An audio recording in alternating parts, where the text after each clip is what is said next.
Russie, une terre d'extrême.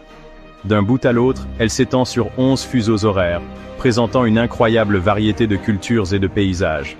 De Moscou au lac Baïkal, la Russie captive notre imagination. Cette nation a été témoin de l'ascension et de la chute d'empires. Son histoire est vivante dans ses magnifiques palais et monuments. Tout aussi impressionnante est la beauté de la nature russe.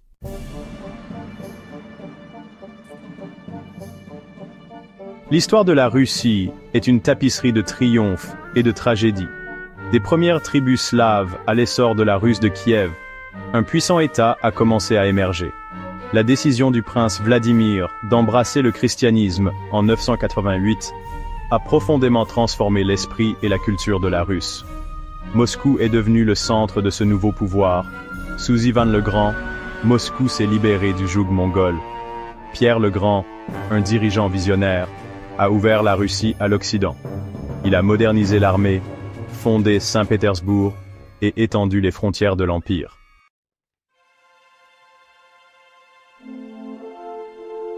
Bien avant la naissance de Jésus-Christ, les Slaves peuplaient les plaines et les forêts d'Europe de l'Est. Ces tribus commencèrent à former ce qui allait devenir la puissante nation russe. Les anciens Slaves étaient des agriculteurs, vivant dans de petits villages et cultivant la terre. Imaginez les efforts de nos ancêtres, de véritables héros travaillant la terre, comme les paysans des contes de La Fontaine. Ils étaient également d'habiles chasseurs et pêcheurs, aussi habiles, par exemple, que Perceval le Gallois avec son ingéniosité. Au fil du temps, ces tribus ont étendu leur territoire, construit des comptoirs commerciaux, tout comme les marchés de nos contes de fées. Cela apporta de nouvelles idées et de nouveaux produits, façonnant la culture des Slaves orientaux. Imaginez la beauté de ces marchés, riches et animés comme ceux décrits dans les aventures du Petit Poucet.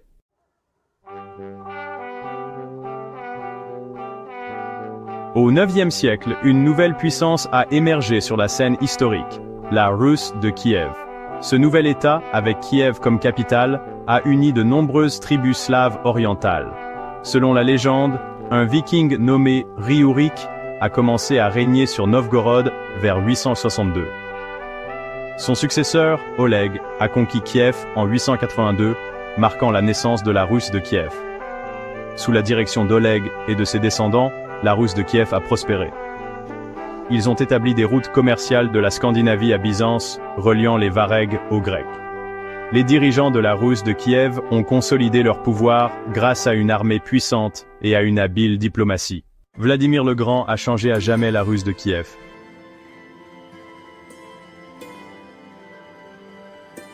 En l'an 988, Vladimir a embrassé le christianisme orthodoxe, unissant son peuple sous une seule foi. Cela a encore rapproché la Russe de Kiev de l'Empire byzantin. Des artistes et des érudits byzantins sont venus à Kiev, apportant avec eux l'art religieux, les styles architecturaux et l'amour du savoir. Sous Vladimir, Kiev est devenu un centre d'apprentissage et de foi. L'alphabet cyrillique a été adopté, donnant naissance à une riche tradition littéraire. Tout comme l'influence de Lomonosov sur la langue russe, le cyrillique est devenu le fondement du développement de la culture russe. La Russe de Kiev est entrée dans son âge d'or.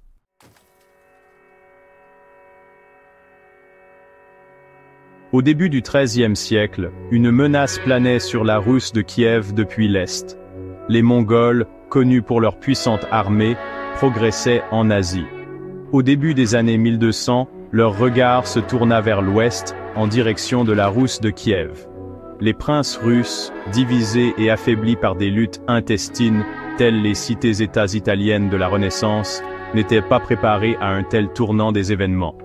En 1223, l'armée mongole, dirigée par Subotai, franchit les montagnes du Caucase. Lors de la bataille de la rivière Kalka, les Mongols vainquirent les troupes des princes russes.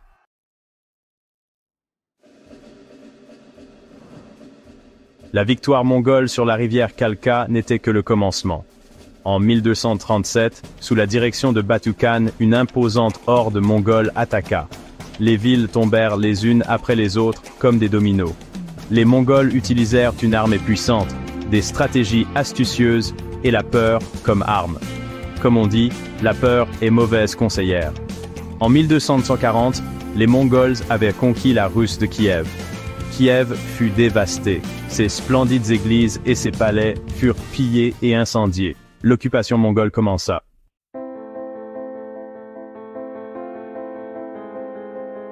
L'invasion mongole a radicalement transformé l'ancienne Russe de Kiev. Les Mongols étaient pragmatiques, ils s'emparèrent des richesses et maintenaient l'ordre. Un peu comme les Romains, n'est-ce pas? Les principautés russes payaient tribut à la Horde d'or. En gros, comme la dîme papale, mais beaucoup plus lourde. Des villes comme Novgorod ont continué leurs activités commerciales. Bref, le commerce ne s'arrête jamais, même sous l'occupation. Les princes russes devaient obéissance au chef mongol, le Khan. Un peu comme nos communes à l'époque des Visconti. L'Église orthodoxe russe a non seulement survécu, mais a même reçu du soutien. Peut-être une alliance de convenance? En réalité, les Mongols ont contribué à l'unification des principautés russes. Ironique, n'est-ce pas, comme les Espagnols avec l'Empire Inca.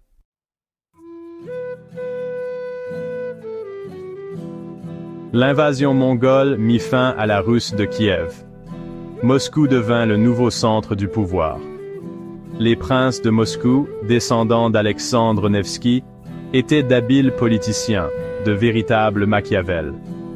Ils jouèrent habilement leurs cartes avec les khans mongols, consolidant en même temps leur propre pouvoir sur leur territoire. La position de Moscou joua un rôle crucial pendant la période mongole. Les princes de Moscou étendirent leur territoire, conquérant souvent les terres de leurs rivaux. Ils accueillirent de nouveaux citoyens, permettant à Moscou de croître et de prospérer.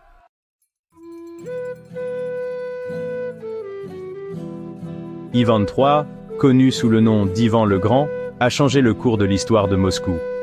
Arrivé au pouvoir en 1462, Ivan a combattu les Mongols et étendu son pouvoir. En 1480, il a vaincu l'armée mongole sur la rivière Ougra, mettant fin à la domination mongole. Cet événement, connu sous le nom de la Grande Bataille sur la rivière Ougra, est devenu un tournant dans l'histoire russe. Ivan a conquis Novgorod et Tver, faisant de Moscou le principal centre du pouvoir. Il a étendu ses domaines vers le sud, conquérant Smolensk. Ivan a mis en œuvre d'importantes réformes, consolidé le pouvoir et modernisé la Russie. Il a jeté les bases d'un État unifié.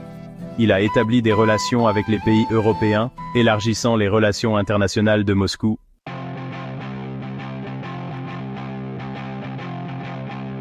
Ivan IV, petit-fils d'Ivan le Grand, hérita d'un royaume en expansion.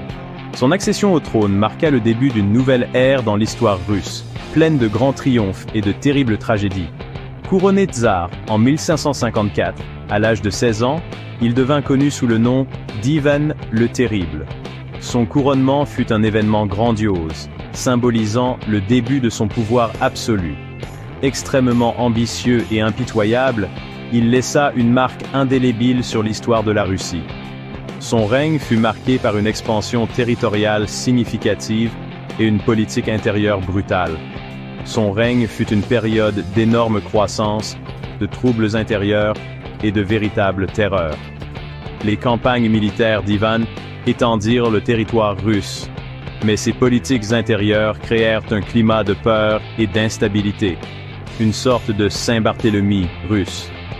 Ivan croyait avoir été choisi par Dieu pour gouverner et voulait concentrer tout le pouvoir entre ses mains. Il se considérait comme un souverain de droit divin, responsable uniquement devant Dieu, justifiant ainsi ses actes cruels. Il divisa son royaume en Oprichnina, sa propriété personnelle, et Zemchina, gouverné par la Douma des boyards. Cette division visait à renforcer son pouvoir, mais engendra une peur généralisée.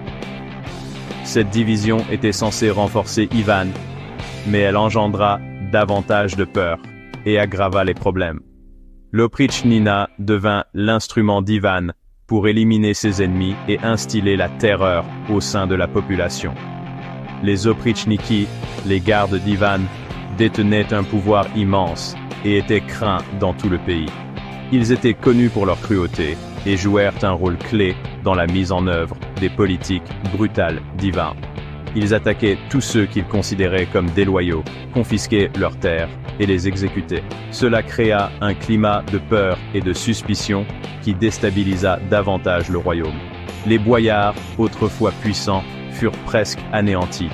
La campagne d'Ivan contre les boyards fut impitoyable et décima l'aristocratie traditionnelle.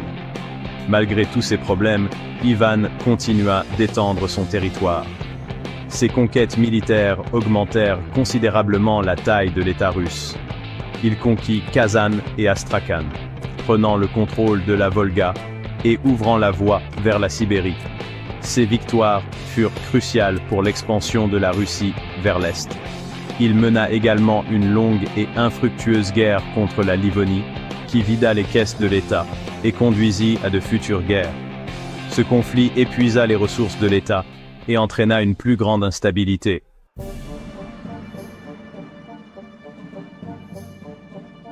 Pierre le Grand, tsar de 1682 à 1725, a radicalement transformé la Russie.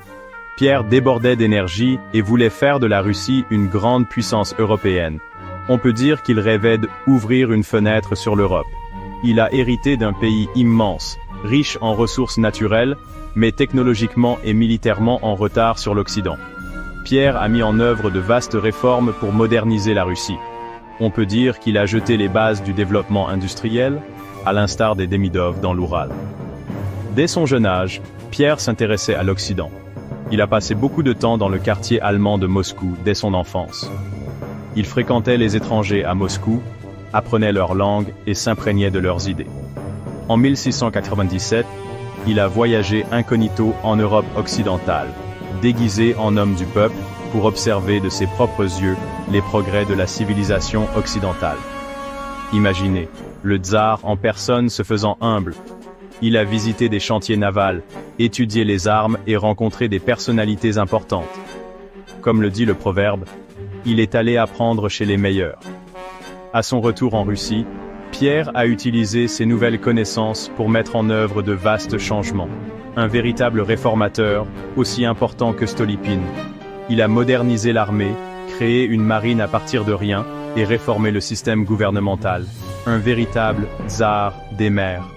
Pierre a même changé la façon de vivre des Russes. Imaginez, il les a obligés à se raser la barbe. Il a introduit la mode occidentale à la cour, ouvert des écoles et encouragé la croissance des entreprises, à la mode européenne.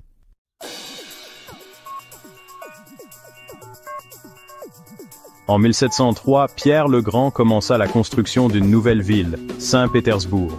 Située sur les rives de la mer Baltique, elle était destinée à devenir une ville moderne, à l'image des grandes capitales européennes. La construction de Saint-Pétersbourg fut une entreprise colossale. On assécha les marais, on creusa des canaux et on construisit des bâtiments. Des experts venus d'autres pays contribuèrent à la conception de la ville. Pierre fit de Saint-Pétersbourg une ville magnifique. Il fit construire des palais, comme le palais d'hiver, et des musées, comme la Kunstkamera. Il créa de larges avenues et des places, s'inspirant de villes comme Paris. Saint-Pétersbourg représenta un énorme changement pour la Russie.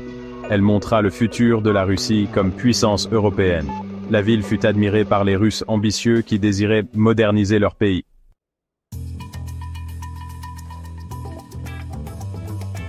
Catherine la Grande, qui régna de 1762 à 1796, a poursuivi l'œuvre de Pierre le Grand. Née princesse allemande, elle aima profondément la Russie et sa culture comme une véritable tsarine. Catherine était une souveraine intelligente et avisée, un véritable esprit politique. Elle a poursuivi la modernisation et l'expansion de la Russie, tout comme son prédécesseur. Elle croyait aux idéaux des Lumières et voulait utiliser son pouvoir pour le bien du peuple, s'inspirant des grands penseurs européens. Elle correspondait avec d'illustres penseurs comme Voltaire, échangeant idées et opinions, et a promu des réformes dans l'éducation et l'économie, jetant les bases d'un avenir plus prospère. Sous le règne de Catherine, les frontières de la Russie se sont considérablement étendues. Elle a conquis la Crimée, une partie de la Pologne, agrandissant ainsi les domaines de l'Empire, et a combattu victorieusement contre l'Empire ottoman, consolidant la position de la Russie en tant que puissance dominante. Cependant, le gouvernement de Catherine n'était pas parfait. Elle promouvait les idéaux des Lumières, mais réprimait brutalement toute dissidence, montrant un côté sombre de son pouvoir. La révolte de Pougatchev, une révolte paysanne, fut un grand défi à son autorité, mettant en lumière les tensions sociales de l'époque. Malgré tout, Catherine a fait de la Russie l'une des principales puissances européennes, laissant une marque indélébile dans l'histoire du pays.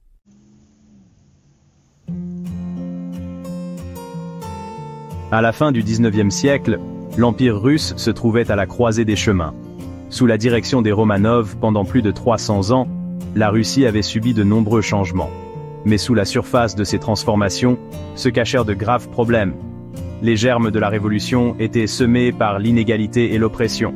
L'industrie était en pleine croissance, mais les bénéfices profitaient à un petit nombre de riches. La plupart des Russes restaient pauvres. Pensez à la différence entre le prince André Bolkonsky et ses paysans dans Guerre et paix. La plupart des Russes étaient des paysans, attachés à la terre et exploités par les propriétaires terriens, presque comme un servage moderne. Beaucoup étaient endettés, sans accès à l'éducation et aux soins médicaux, comme s'ils vivaient à une autre époque.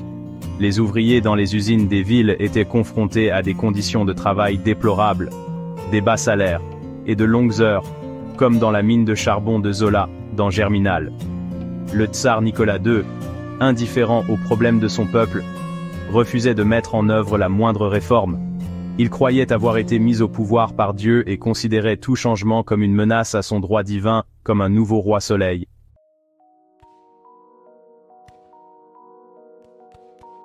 Le déclenchement de la Première Guerre mondiale en 1914 a marqué le début de la fin pour l'Empire russe.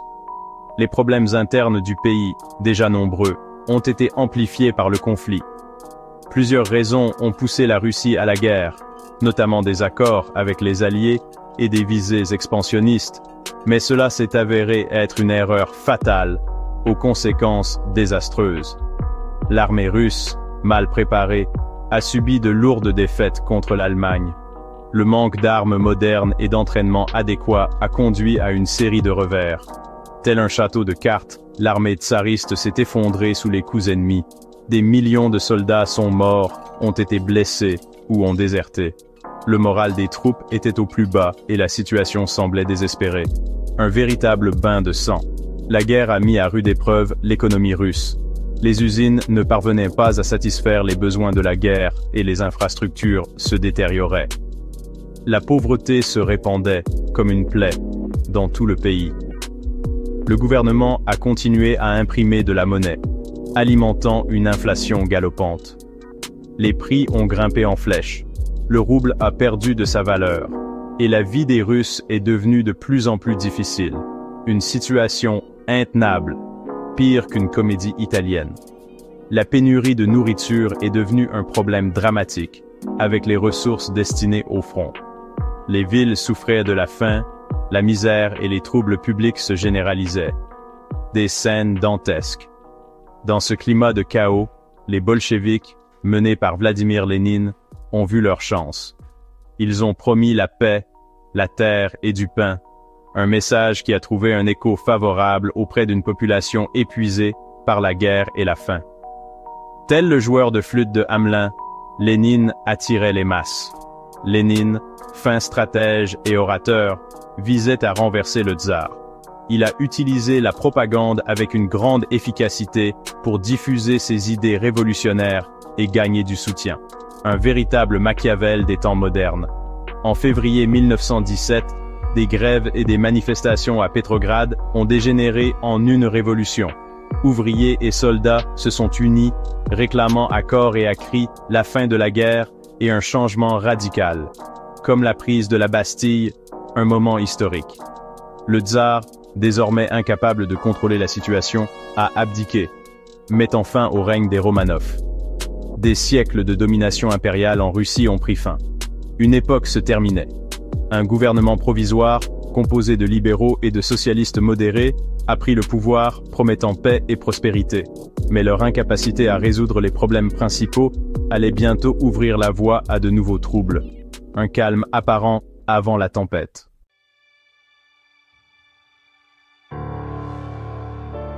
La révolution de février a destitué le tsar, mais les problèmes de la Russie persistaient. Le pays était encore engagé dans la Première Guerre mondiale et l'économie était en ruine. Le gouvernement provisoire n'a pas réussi à gérer la guerre, l'économie ou la famine généralisée qui affligeait le pays. Les besoins des paysans pour la terre et les demandes des ouvriers pour de meilleures conditions de travail ont été ignorés. Les bolcheviks, dirigés par Lénine, ont profité de cette situation. Ils ont promis de résoudre ces problèmes. Lénine savait qu'il était temps pour une nouvelle révolution qui apporterait des changements radicaux. Il imaginait une révolution qui instaurerait un gouvernement socialiste et transformerait la société. Il a promis la paix, la terre et la nourriture à un peuple las de la guerre et de la faim. En octobre 1917, les bolcheviks ont pris le contrôle de Petrograd, occupant les bâtiments gouvernementaux clés. Le gouvernement provisoire est tombé rapidement, incapable d'opposer une forte résistance. Lénine et les bolcheviks ont créé le premier État socialiste au monde, la RSFSR, inaugurant une nouvelle ère.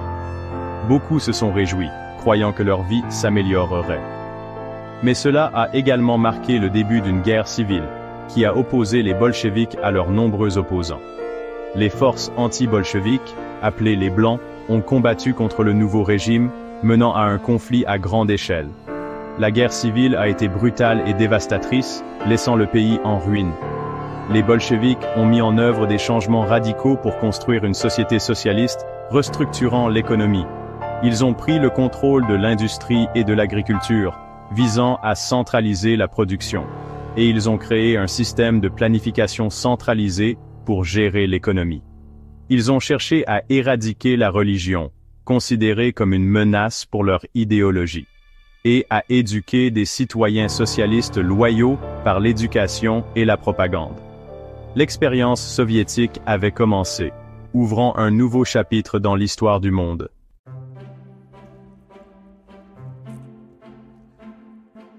La Russie est aussi une terre d'une extraordinaire beauté naturelle. Du lac Baïkal au volcan du Kamtchatka, la nature ici est tout simplement merveilleuse. Le Baïkal est le lac d'eau douce le plus profond du monde, riche d'une faune et d'une flore uniques. Imaginez, il contient environ 20% de l'eau douce non gelée de toute la planète. Dans ces eaux cristallines se reflètent les montagnes et les forêts environnantes, créant un spectacle à couper le souffle. Le Kamtchatka est une terre de feu et de glace, un véritable paradis pour les amoureux de la nature sauvage. Les volcans enneigés se dressent vers le ciel, dominant le paysage. Certains sont encore actifs, offrant des spectacles d'éruption vraiment impressionnants. Des geysers entrent en éruption et des sources thermales bouillonnent, créant une atmosphère surréelle. C'est un paysage qui rappelle un peu celui de l'Islande. Vous ne trouvez pas? Les ours bruns, symbole de la faune russe, errent dans les forêts. La Sibérie abrite la taïga, la plus grande forêt du monde, une immense étendue verte qui semble s'étendre à l'infini. Cette vaste forêt est l'habitat d'une grande variété d'animaux. Les loups hurlent et les élans se promènent parmi les arbres. Un véritable écosystème intact. Dans l'Arctique russe, les aurores boréales illuminent le ciel nocturne de couleurs spectaculaires, un phénomène naturel d'une rare beauté.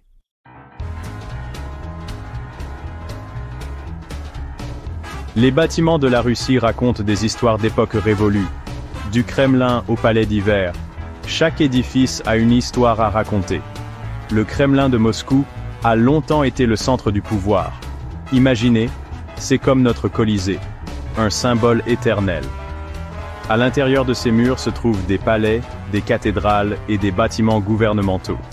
Une véritable concentration d'histoire et de pouvoir, comme la place Saint-Marc à Venise. Le palais des armures du Kremlin abrite des trésors inestimables.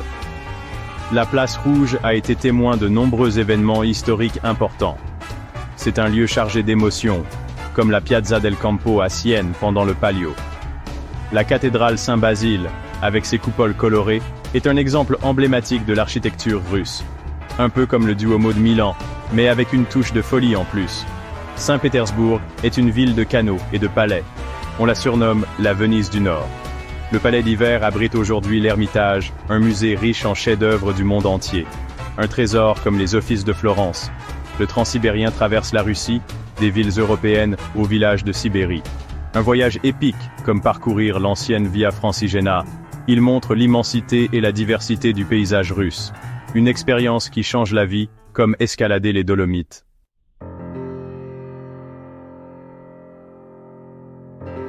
De la Sibérie à Moscou, l'esprit russe demeure fort. Des écrivains célèbres, comme Tolstoï et Dostoïevski, ont écrit sur la nature humaine. La musique de Tchaïkovski, comme Le Lac des Cygnes et l'ouverture 1812, est magnifique et touchante. Les peintures abstraites de Kandinsky nous invitent à la réflexion. L'art russe continue d'inspirer le monde.